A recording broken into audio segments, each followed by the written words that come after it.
This week on Vaticano, discover how St. John Paul II, 20 years after his passing, continues to inspire the world through his deep life of prayer and love for the mountains. From private moments in chapel to treks through nature's silence, his spirituality shaped a papacy that moved hearts across the globe. Those who knew him, clergy, companions, and close collaborators, share powerful memories of a man who lived holiness with humility, courage, and joy. This is the story of a pope whose path to sainthood still lights the way for millions today. Vaticano starts now.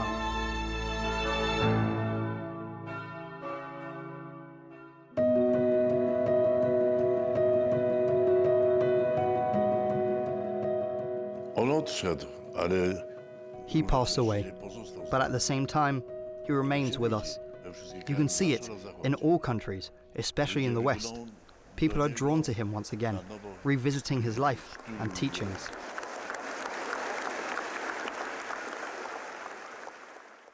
Salve Regina, Mater misericordiae,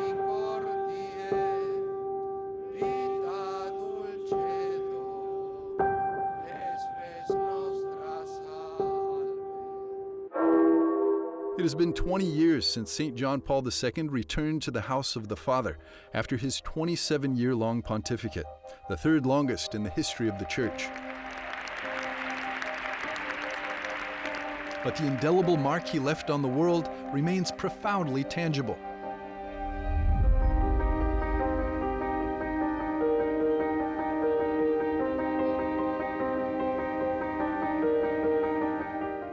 On działa. I to się widzi. He is still at work, and it is visible. People turn to God through him and receive various graces, many graces. I often guide people suffering from cancer who receive the grace of healing through the intercession of John Paul II.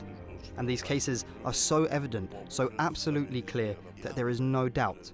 People are convinced that John Paul II has acted. Że zadziałał Jan Paweł II.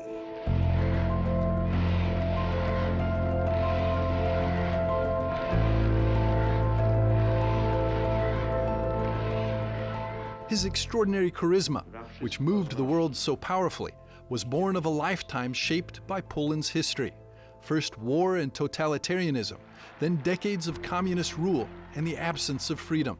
Gianfranco Zwiderkowski, Vatican correspondent and former vice director of L'Osservatore Romano, first came to know the Pope in 1977. Everyone forgets that this was a pope who fled from war. The Nazis arrived, and he and his father walked 200 kilometers, only to return later as the Russians advanced from the other side. This pope lived through the infamous Ribbentrop-Molotov Pact firsthand. Nazis on one side, Soviets on the other. The horrors of the Second World War, the constant fear for his life and that of his family and friends, and the forced labor he endured as a young seminarian became a profound source of strength, fueling his stand against injustice, giving voice to the voiceless, and inspiring the fight against social inequality and political oppression. John Paul II changed the world, and the world that we live in today, in the shape it's in, or at least in some aspects, because of John Paul's witness, especially when he went to Poland in 1979 and inspired the people by saying, "Be not afraid," and asking the Holy Spirit to send and to change the face of this land, this Polish land. Archbishop Thomas Wensky, whom EWTN Vatican correspondent Magdalena Worinska-Riedi had the honor of interviewing at his residence in Miami, Florida, has Polish roots and was a close friend of Pope John Paul II for many years.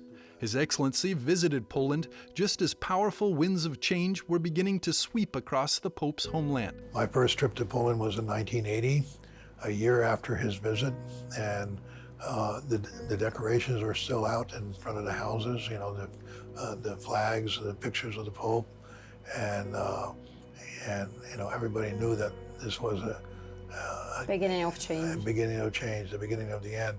Poland was the spark that ignited the flame, but the Pope's influence extended far beyond his homeland, helping to topple regimes once believed to be unshakable in many nations.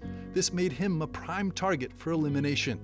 The risks involved in the process of changing the world proved to be extremely high, with danger always looming close by. Papież wcześniej nie znał tej pewnej. The Pope was standing, and I was sitting behind him. The second time we were approaching near the Bronze Gate, that's when the shots were fired. The Pope was standing. I even asked him, where? And he showed me that his abdomen had been shot through completely, and his hand was wounded. And after that, as he was losing blood, he lost a lot of blood. He grew weak, and that's when I was holding him up. Even the most thorough investigations have never definitively uncovered who was behind the assassination attempt on Pope John Paul II in St. Peter's Square on that dramatic afternoon of May the 13th, 1981, when the world held its breath. It's widely believed that Soviet secret services, including the KGB, the Committee for State Security, may have been involved, possibly in collaboration with Bulgarian intelligence. Yet, despite numerous theories and speculations, no concrete evidence has ever been found to support these claims. Non è che l'ordine è partito dal capo.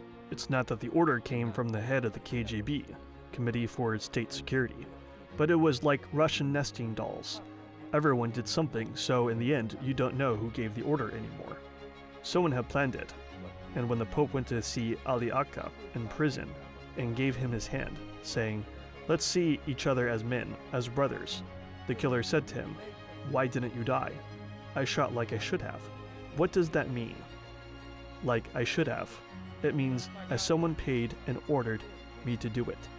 It was this Pope, people could see it, who was dismantling the system without being solely responsible for it. Because, as he said in one of his books, it would be ridiculous to think that the Pope knocked down the Berlin Wall with his own hands.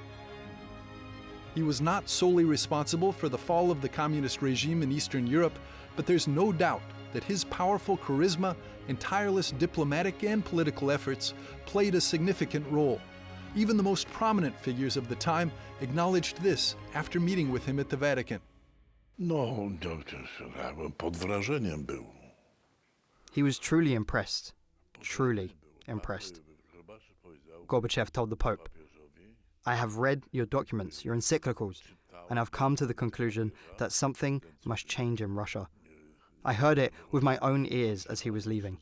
Something must change in Russia. All under the influence of John Paul II's teaching." Change came in the long pontificate of John Paul II, the first non-Italian pope since 1523 and the first ever from behind the Iron Curtain, was a decisive force behind it. His impact reached beyond the political realm in the shaping of the modern world. It transformed the Church itself. The Church has never been the same since that young, dynamic Polish Pope ascended the throne of St. Peter. Ricordo sempre, non so se dico esattamente le parole giuste. I always remember a Polish youth song that he liked very much, which says, if I'm not mistaken, Se voi seguite "If you want to follow me, take up your daily cross and come with me to save the world right now." a salvare il mondo in questo secolo. In this, there is exactly who he is, the worshipper of God, the defender of man, of every man and every woman. There is everything, his charisma, his missionary spirit. These words truly embrace his entire life, especially his legacy, in reminding the Catholic world, and indeed the whole world, how to be Christians today. As he said in his first speech, "Do not be afraid."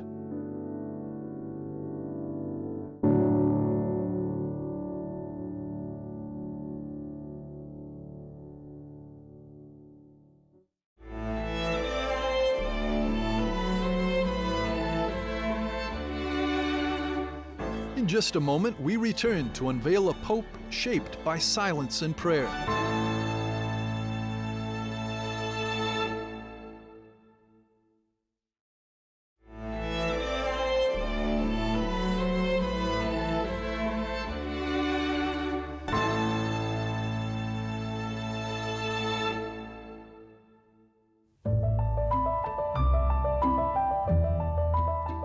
John Paul II, a tireless pilgrim who traveled to the ends of the earth, a missionary and messenger of peace, but above all, a man of deep prayer.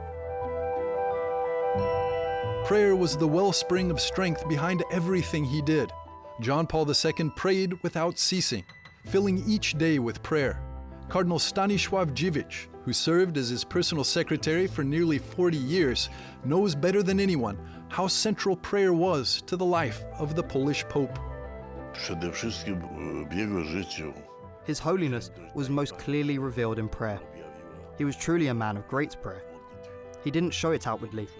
Of course, those who were close to him could see that John Paul II prayed for long periods.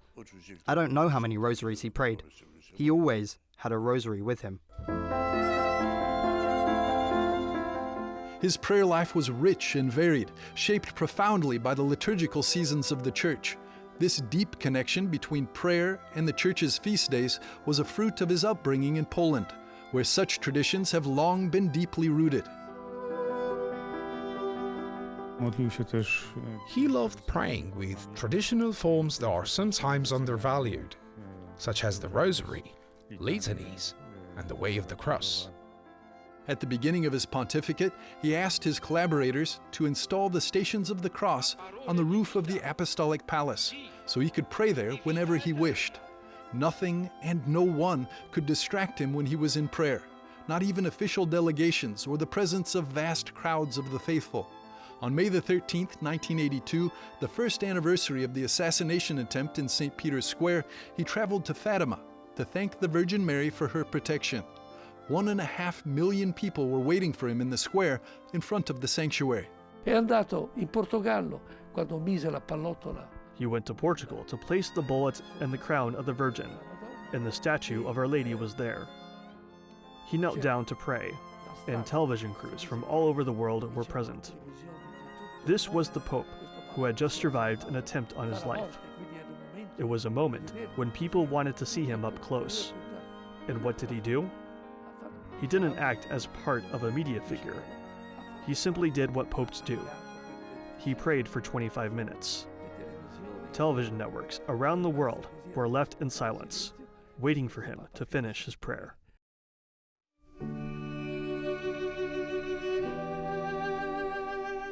After losing his mother at the age of 9, the Mother of God became like a mother to him. The Virgin Mary was a source of strength and inner peace throughout his life. However, he didn't have a particular devotion to Our Lady of Fatima until after the assassination attempt on his life. papież wcześniej nie znał tej tajemnicy. The Pope was aware of the devotion to Our Lady of Fatima, but not much beyond that. Yet while he was still in the hospital, the Fatima secret came to his mind. He asked for the texts kept at the Congregation of the Doctrine of Faith to be brought to him at the Gemelli Hospital. Kongregacji Doktryny Wiary. Cardinal Stanisław Dziwisz shared his memories of the Pope's conversations with Sister Lucia of Fatima in an exclusive interview with EWTN in Krakow. I ona powiedziała, She said, "What Our Lady desired and what was written in those records has been fulfilled."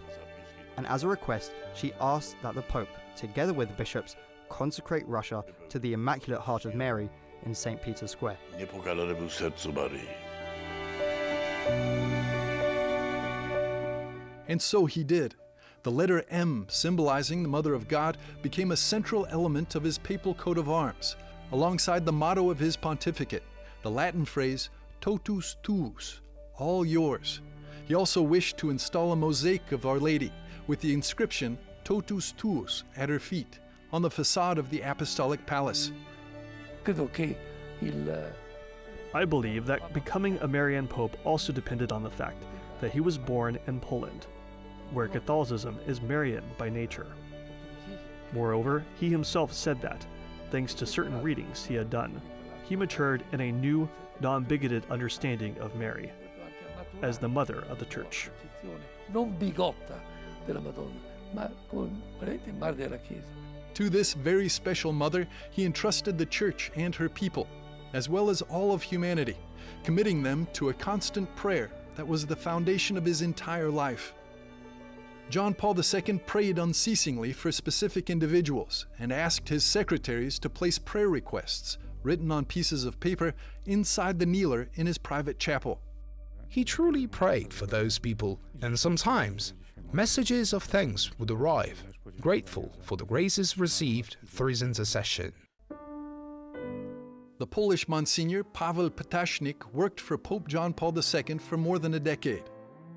When the Holy Father was preparing his text, whether it was homilies or documents, he used to simply dictate them, and then I wrote them down, sitting next to him.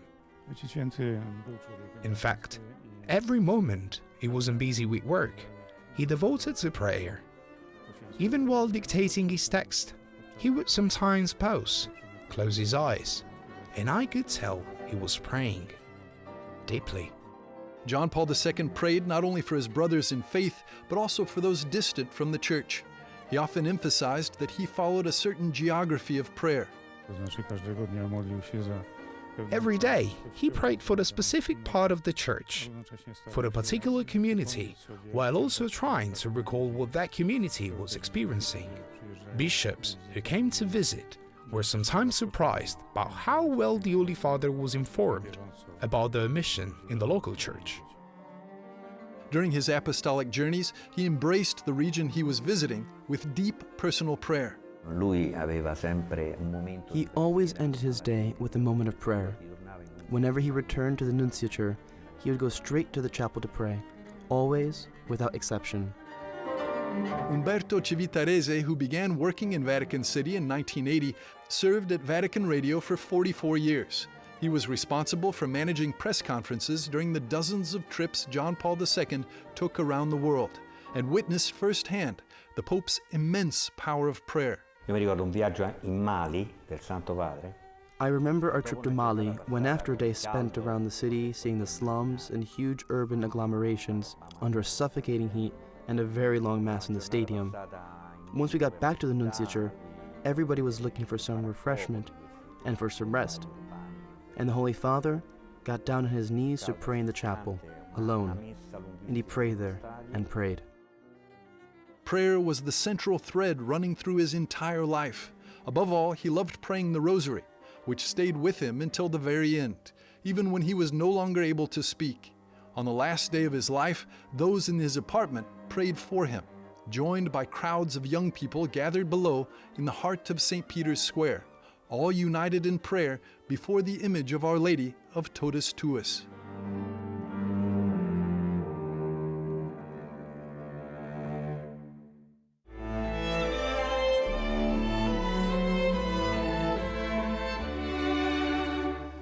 Stay with us. After the break, we climb higher to discover St. John Paul II's profound bond with nature.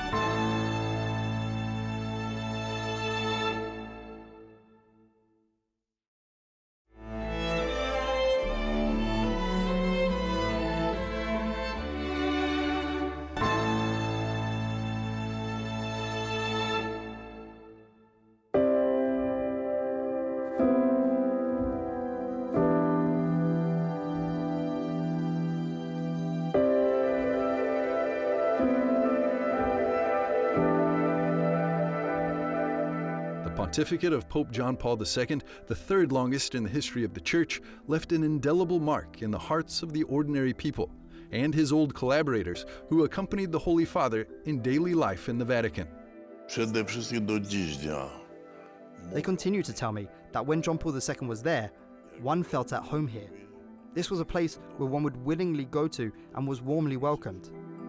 The Pope's intensive schedule, filled with countless meetings, audiences, and liturgical celebrations, engaged large groups of people every day, who worked together with him in the Holy See's structures. But nobody complained about long hours at work, as they felt they were part of a big family. Ormai sì, stavo più qui che a casa. By then, I was practically here more than at home. I don't even know how many mornings I arrived before 8.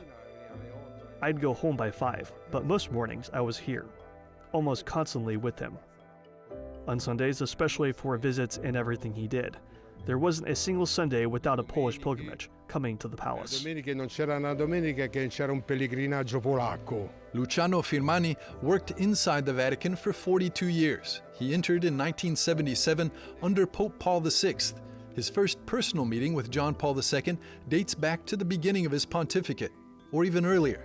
At that time, he was a worker responsible for the logistics of closing the Apostolic Palace in preparation for the Second Conclave of 1978, the one that would elect the Cardinal of Krakow, Karol Wojtyła. Lui è venuto. The cardinal from Krakow came late. He barely made it to enter, because his car had broken down in Borgo Pio, and he couldn't arrive before.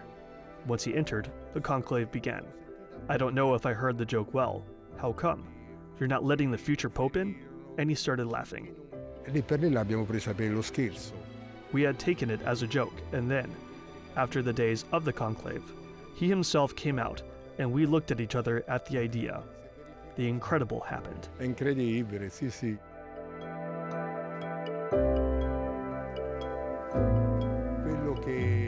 What struck me most was Gorbachev.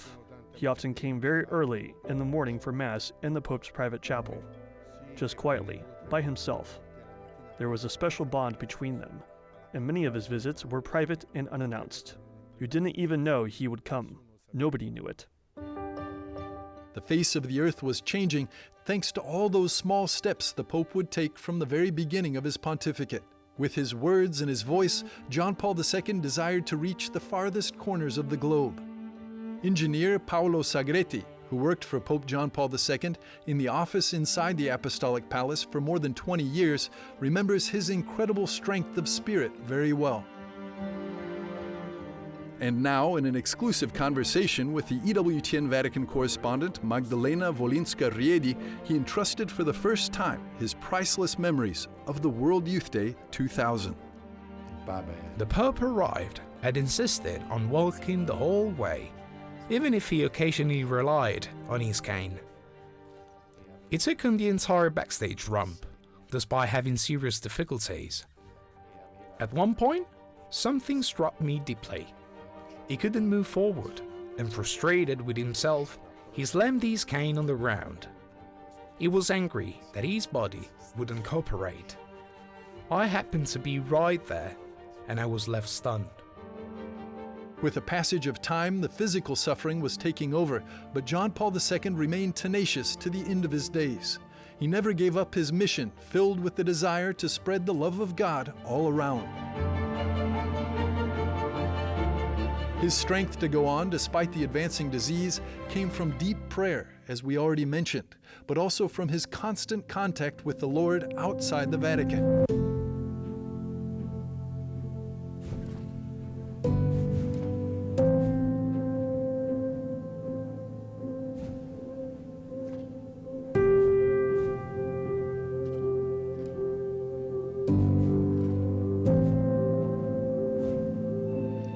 In the heart of nature, mostly in the beautiful mountains not far from Rome, where he would go very often. They frequently went to the Gran Sasso area to stay in the shadow of the highest peaks of the Apennines. Gli è stata dedicata anche proprio una cima. A peak was even dedicated to him, the so-called Giovanni Paolo II peak, which is the one we can see up there. And there was also a path that is called precisely the Giovanni Paolo II path. In the first years of his pontificate, he would sneak out of the Vatican, hiding behind a newspaper spread out in his car, only in the company of his secretary, Don Stanislaw, and another 2 or 3 priests. In the spring or autumn season, he would go hiking in the mountains, but he didn't miss his excursions even in the winter. He was an excellent skier, and he used to take the cable car among other people, until once he was caught and recognized. No czasem były zabawne. Well, sometimes there were funny incidents, like in Ovindoli. The Pope was coming down the mountain and suddenly, somewhere halfway, he stopped to pray. A little boy drove up. He was perhaps 8 or 9 years old. He looked and shouted, "Holy Father," and right after, he went down. The security said, in this case, we have to escape immediately, closing another way, because he must have told everyone down that the Pope was up there. Bo na pewno rozpowiedział na dole wszystko, że papież w górze. The excursions out of Rome to the mountains of Abruzzo were a great opportunity to deepen relationships with those who daily shielded him in the Vatican. The locals from the Acergi area near the city of L'Aquila always waited for him as well, even though it was known just through word of mouth that he was coming. He would come incognito most of the times. He basically arrived in a normal car. You wouldn't notice that it was a security car. He was just like anyone else. He had his lunch up in the mountains with bread and sausage prepared on fire, together with the others of his group. Around here, he could find true solitude. Now, the tiny sanctuary of San Pietro della Gianca is a place of worship, but at that time, it was practically a shepherd's village, completely abandoned and ruined. Therefore, even this little church was just a bunch of rubble, but it remained a symbol of Christianity, and for him, it was very important.